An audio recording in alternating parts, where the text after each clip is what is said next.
Welcome to our kitchen. Today we prepare a medieval cabbage soup with cured pork jowl. We start with ingredients. We need a cabbage, cured pork jowl, Florence fennel, eggs and the spices, saffron, black pepper, cloves and nutmeg, and the parsley.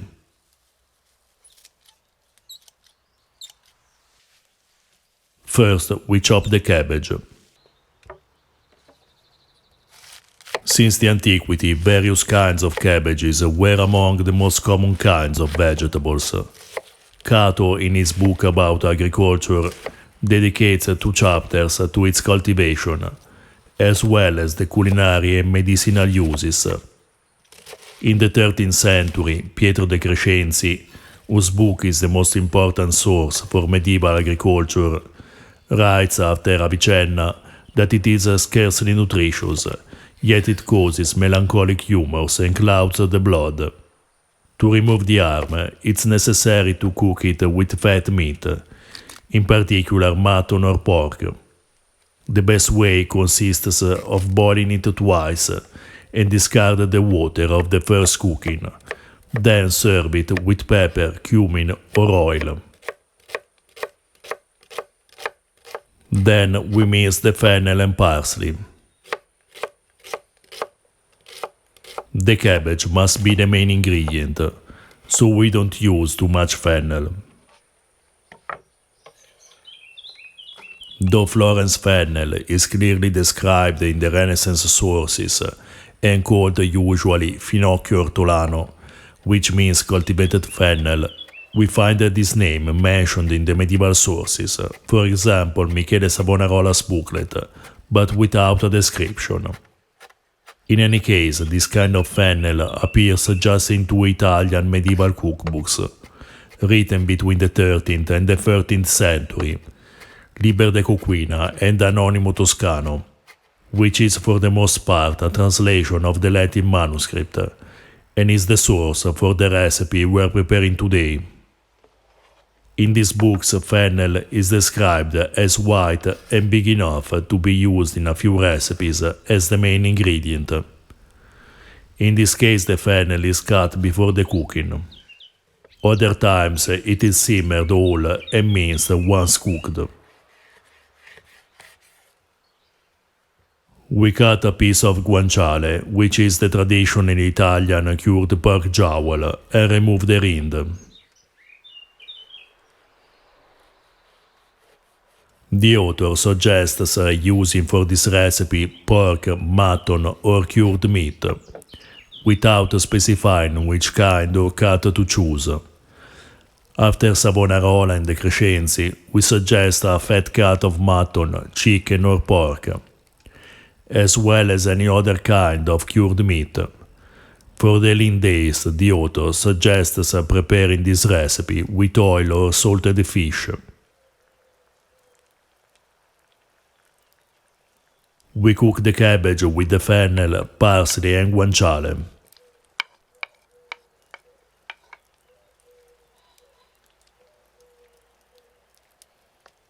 We didn't use salt in this recipe because the guanciale gives enough sapidity to the dish.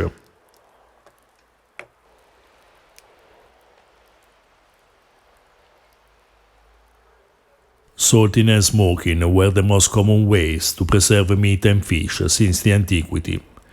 The methods in the Middle Ages are still the ones described by the ancient Roman authors, in particular Cato and Columella. The ham, for example, is salted whole and then smoked for a better preservation, through a long process. Another method consists in cutting the meat into pieces and preserve them in barrels. In the pictures of the Taquina Sanitatis, we clearly see the various cuts of salted pork sold at the market, as well as barrels of salted fish.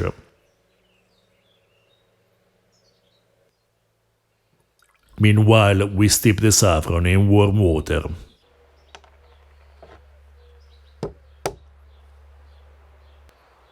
We pound in the mortar the nutmeg, cloves and black pepper.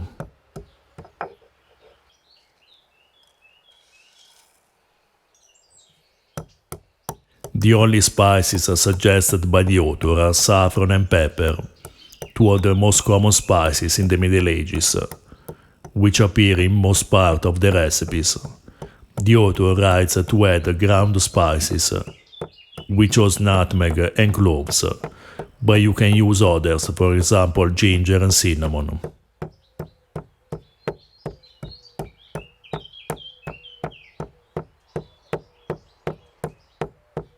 Savonarola describes Savoy cabbage and cabbage. In his booklet about foods in the 15th century, he writes that it causes nightmares and is difficult to digest. He suggests cooking it with pork or chicken fat, or even a lot of oil and salt, discarding the first cooking water. The best condiments for it are coriander or anise seeds and cinnamon.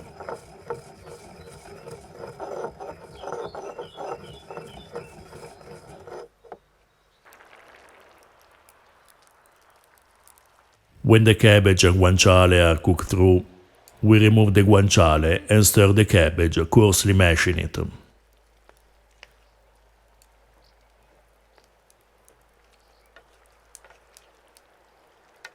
The author writes nothing about what we should do with the meat once removed from the soup. In any case, salted meat is usually cooked in medieval cuisine, not eaten raw. We kept the guanciale aside to serve it with the soup.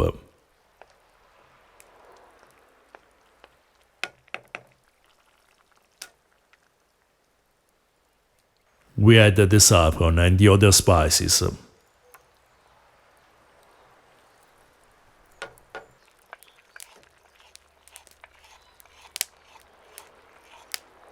We find two names in the Italian medieval and Renaissance sources for saffron, zafferano and croco, spelled in various ways.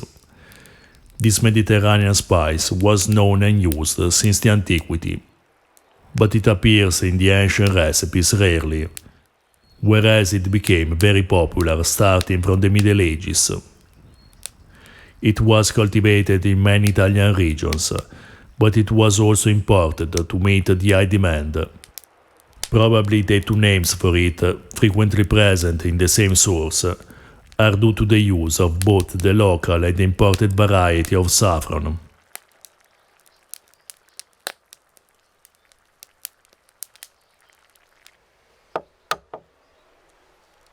Then we beat one egg.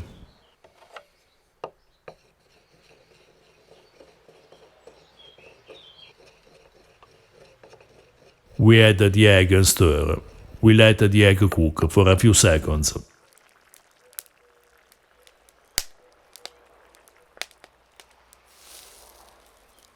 It's important not to overcook the egg for a better outcome.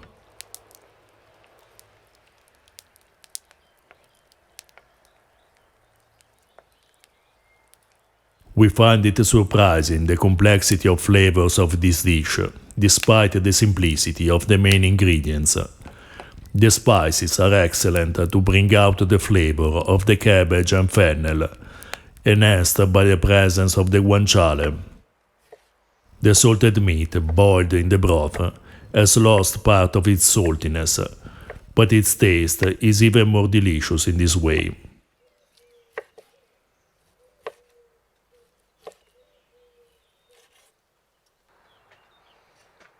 We serve the cabbage soup with the sliced guanciale on top.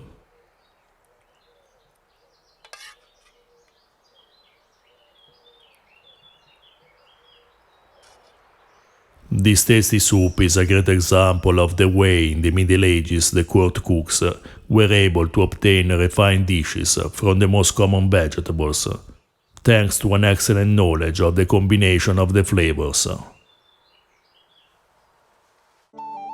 If you're interested in ancient foods and flavors, or you're just looking for unusual and delicious recipes, please subscribe our channel.